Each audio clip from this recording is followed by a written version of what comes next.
Bom, gente, continuando aí agora com a nossa próxima palestrante, é a minha co-apresentadora, Laurinha, Yay! a nossa gerente de SEO aqui da Red Hog.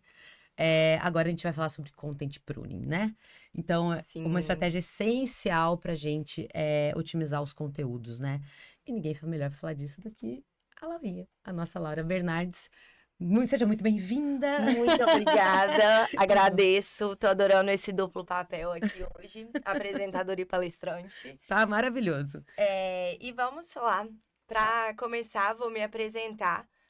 Começamos aqui falando sobre SEO por elas, mas não falei quem é a Laura. Eu sou formada em jornalismo, trabalho aí nessa área do marketing digital, principalmente marketing de conteúdo e SEO há quase 8 anos. Eu era a coordenadora de marketing de conteúdo da Red Hog até ano passado. E esse ano assumi, então, a gerência de marketing. Agora temos a Maria Gabriela, Gabi, na coordenação do time de conteúdo.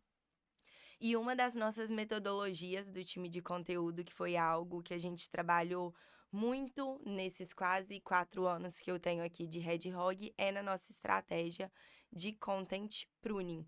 Eu não tenho certeza se a minha tela tá sendo compartilhada. Vamos lá, então. A gente vai falar sobre content pruning na prática, como podar para crescer. Toda essa apresentação ela é feita com base na metodologia que a gente criou aqui na Red Hog. É uma metodologia muito prática que a gente implementa nos nossos clientes. No final, eu trouxe um case de sucesso do nosso cliente da Obra Max para mostrar para vocês os resultados possíveis e totalmente plausíveis quando a gente trabalha com content pruning. Para começar, no nosso mundo do marketing, a gente adora nomes em inglês, então vamos começar contextualizando o que é content pruning. Pruning, ele vem do inglês, significa poda, então é um conceito de jardinagem. A gente pensa ali naquele conceito de jardinagem e traz ele como uma referência para o marketing. O que isso significa? Você sempre precisa cortar aqueles galhos, aquelas ervas daninhas ali que não estão fazendo tão bem para o seu jardim, para que ele cresça ainda mais, para que a árvore tenha mais nutrientes e consiga crescer mais. E aí, dessa mesma forma, a gente vai cortar conteúdos que não estejam performando bem, que não façam mais sentidos, eu diria até conteúdos tóxicos, para que o nosso domínio, o nosso blog, ele cresça mais, ele consiga melhores resultados. E por que a gente faz isso? Porque o Google, ele atualiza frequentemente a forma com que os bots trabalham. Então, a gente tem fatores de ranqueamento e atualizações que são feitas constantemente. E o grande objetivo de uma estratégia de um especialista de SEO é fazer com que aquele domínio esteja performando bem dentro dessas regras, vamos dizer assim, impostas pelo Google. Então, a ideia do content pruning é que de tempos em tempos você vai dando esse refresh, essa analisada no seu domínio para ver o que ainda convém, o que está cabendo dentro dessas diretrizes do Google e o que precisa ser melhorado, o que precisa estar agora em conformidade que não estava antes. A gente olha muito para conteúdos antigos e desatualizados porque eles prejudicam o posicionamento mesmo, eles passam uma impressão ali de que não tem alguém ativamente olhando para o domínio, cuidando do domínio, tendo certeza que as informações são relevantes, que elas são informações novas. Quando a gente pega, por exemplo, um portal de contabilidade, anualmente a gente vai ter novas informações sobre o imposto de renda, sobre, às vezes, novas taxações, novos tributos. Se for um portal de marketing digital, da mesma forma, portais de saúde, eles precisam estar sempre com informações novas e pertinentes. E quando a gente faz isso, a gente mostra para o Google que realmente o domínio é uma fonte confiável, ela é atualizada. Quem está à frente desse domínio é uma autoridade que consegue trazer informações tão relevantes. E eu sempre gosto de fazer essa conexão entre o Content Pruning e o Helpful Content Update. Eu acho que muitas vezes, nesses 8 anos aí de experiência no marketing de conteúdo, eu já vi que a gente fala muito do blog, algumas pessoas não veem tanta importância, e aí quando a gente traz o Helpful Content Update ou alguma penalização mais real, a gente capta um pouco mais da atenção.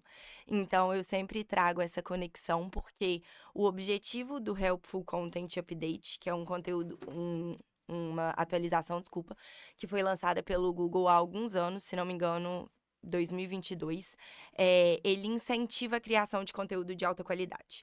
E o que ele quer com isso é fortalecer o IAT, então a autoridade, expertise, confiabilidade e experiência de um domínio. E ele penaliza conteúdos que sejam de baixa qualidade ou que sejam desatualizados. Então, além de ele dificultar que esses domínios fiquem em boas posições, ele vai penalizar aí o domínio também.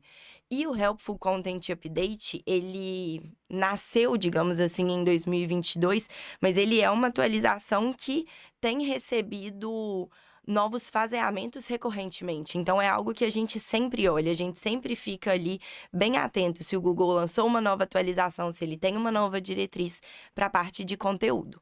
Se a gente olha, então, com tanto cuidado para o Helpful Content, e a gente percebe que ele incentiva a criação de conteúdos de alta qualidade, o Content Pruning vem aí para limpar e dar espaço para esses conteúdos de alta qualidade performarem bem. Se você tem um blog antigo, um blog com muitos conteúdos postados e que você não atualize com frequência, esses conteúdos ruins estão dificultando os seus bons conteúdos de terem o crédito, digamos assim, o posicionamento que eles merecem. De benefícios, então, a gente pode colocar como principal esse, de ser bem visto pelo Google, de que o Google entenda que o seu domínio é um domínio válido, de ter um bom posicionamento. Mas a gente também vai ver um aumento do tráfego orgânico, talvez não logo de cara, mas como a gente trouxe aí o case de sucesso de Obra Max foi bem rápido, e bem rápido para padrões de SEO, que a gente geralmente pede aí alguns meses para ver os primeiros resultados quando o blog está começando do zero. E a gente vai agregar para o que realmente importa para aquele domínio. Então, a gente vai deixar muito claro, tanto para os leitores quanto para os bots, qual é a nossa especialidade, sobre que nicho falamos, como somos uma autoridade nisso. E a gente vai tirar tudo aquilo que não faça mais sentido. Eu já vi muito em blogs que trabalham principalmente com marketing digital, às vezes a gente trabalha num subnicho do marketing digital. Como nós aqui da Red Rock somos uma agência de SEO. Se no nosso blog a gente está trabalhando conteúdos dentro do marketing digital, mas muito fora de SEO, talvez isso não faça tanto sentido. Talvez a gente não deixe tão claro que somos uma agência que faz SEO, que não faz mídia paga. Se a gente tiver muito conteúdo de ads ali, o usuário pode acabar se confundindo. E por que não o bot também? A gente tem esse fluxograma, eu trouxe ele para apresentação, e ele, na verdade, é um material interno que foi feito para a nossa equipe saber o momento de propor content pruning para os nossos clientes. E aí, já abrindo aí a primeira parte da nossa metodologia muito prática, esse fluxograma ele é muito claro. Se o tráfego do blog estiver estagnado ou caindo, a gente passa para a próxima pergunta. Se não tiver, eu já te digo de cara, não vamos fazer content pruning. Se o blog tem mais de 3 anos, vamos dizer aí 2, 3 anos, a gente passa para a próxima pergunta. Se não, não vamos fazer content pruning. Se o blog tiver mais de 200 artigos, a gente passa para a próxima pergunta. Se não, não é content pruning. Se tiver sido feito um pruning nos últimos 6 meses, também não vamos fazer um pruning. Mas se não tiver sido feito, então aqui a gente tem a resposta. A gente precisa desses 4 pontos, vamos considerar 4 critérios para daí fazer um pruning. E agora eu vou explicar então quais são esses pontos e por que a gente considera eles. Se o tráfego do blog ele está em queda ou estagnado, ou seja, ele está ali num efeito platô, ele está com queda, a gente precisa entender o que está acontecendo de errado. Porque se a gente está pensando em cortar conteúdos e o blog está crescendo, isso pode ter um impacto muito grande no tráfego. Então, a gente vai olhar para aquilo que está parado ou que não tá indo bem.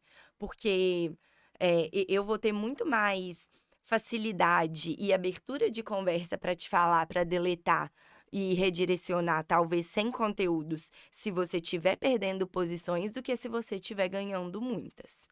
O blog com mais de 3 anos, a gente está pensando, o blog com mais de 3 anos e mais de 200 artigos publicados é a mesma linha de raciocínio.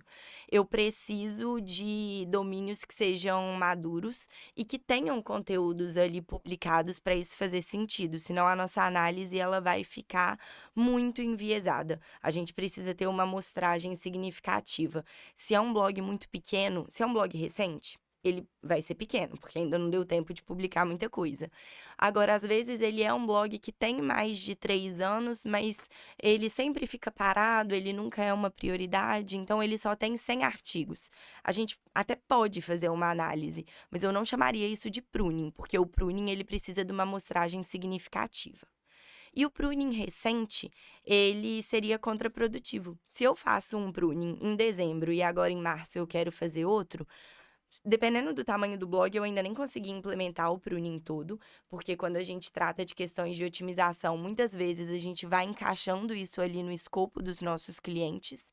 E também a gente precisa de um tempo para ver os resultados. Eu não posso ficar mexendo demais num conteúdo, mexendo demais na estrutura dele, porque eu também não vou dar tempo dele performar.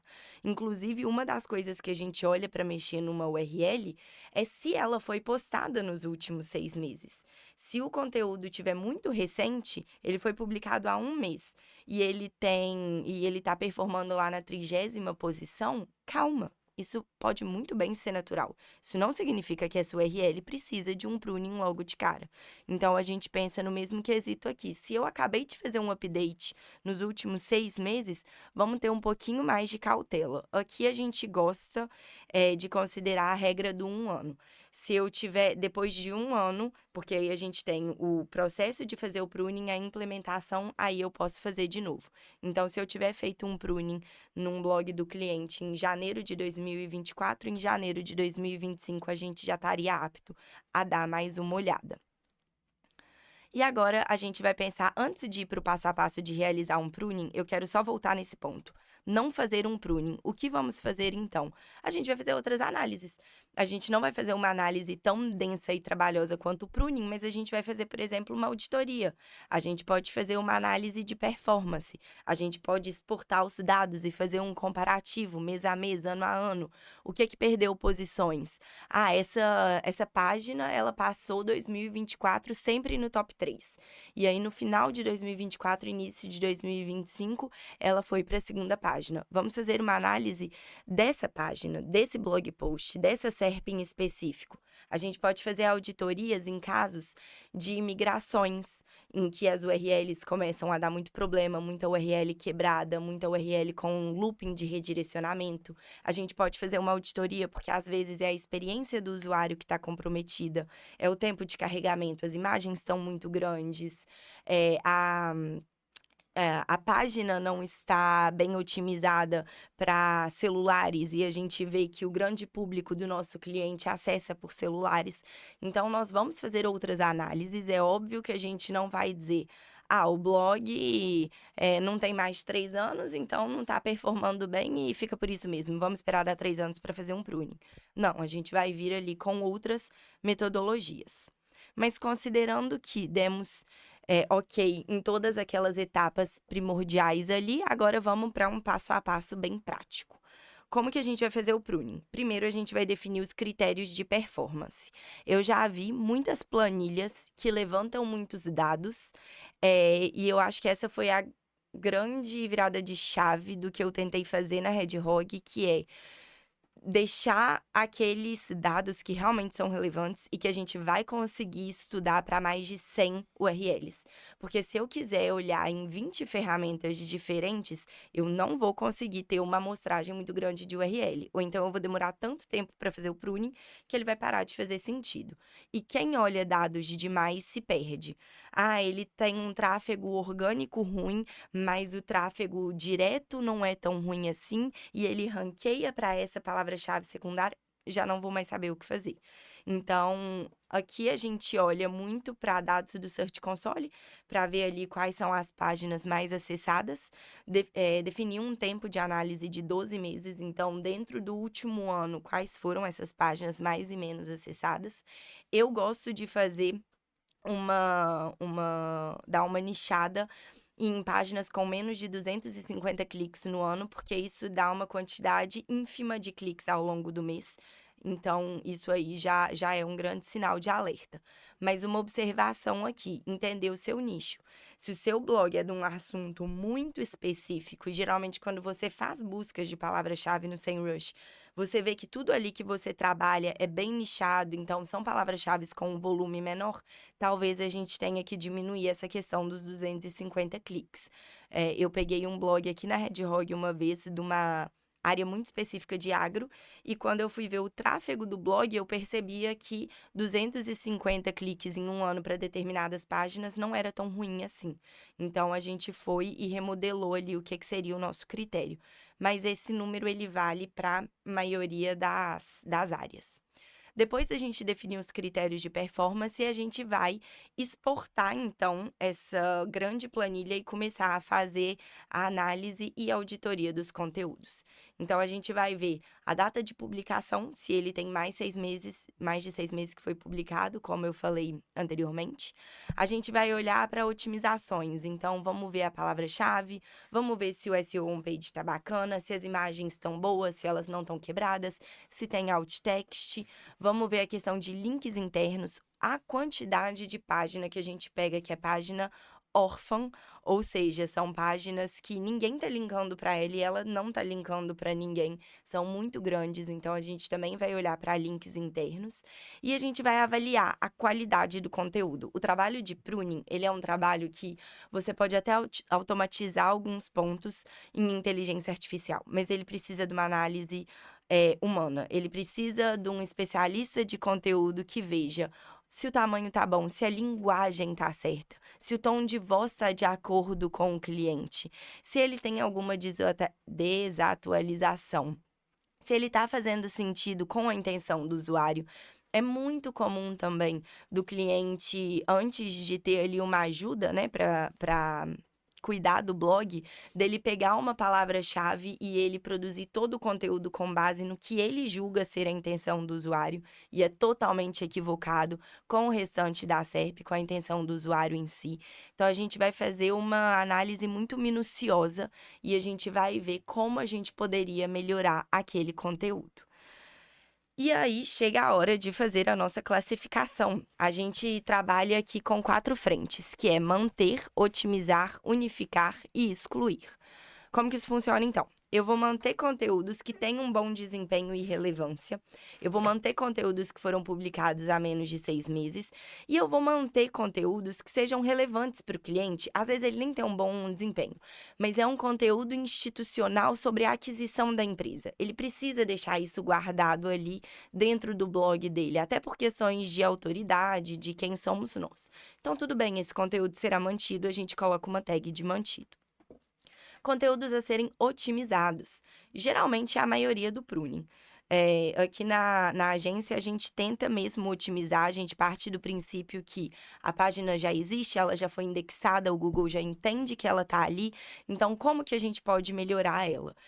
Será que a gente consegue dar um foco maior nessa palavra-chave? Ou será que a gente trabalha mais essa palavra-chave secundária? Será que é só questão de dar um tapa, dar uma otimização ali na meta description, nos intertítulos, no título, colocar um alt text nas imagens, talvez seja alguma coisa mais rapidinha de ser feita.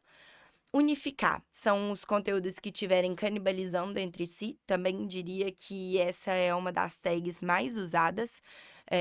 Produção de conteúdo que não é planejado, que não tem esse planejamento anterior, geralmente gera canibalização, ou seja, mais de um conteúdo trabalhando a mesma palavra-chave, ou então você julga que essa palavra-chave existe, ela não existe, então quando você joga ela no Google, a SERP que está ranqueando já é de um texto que você já criou.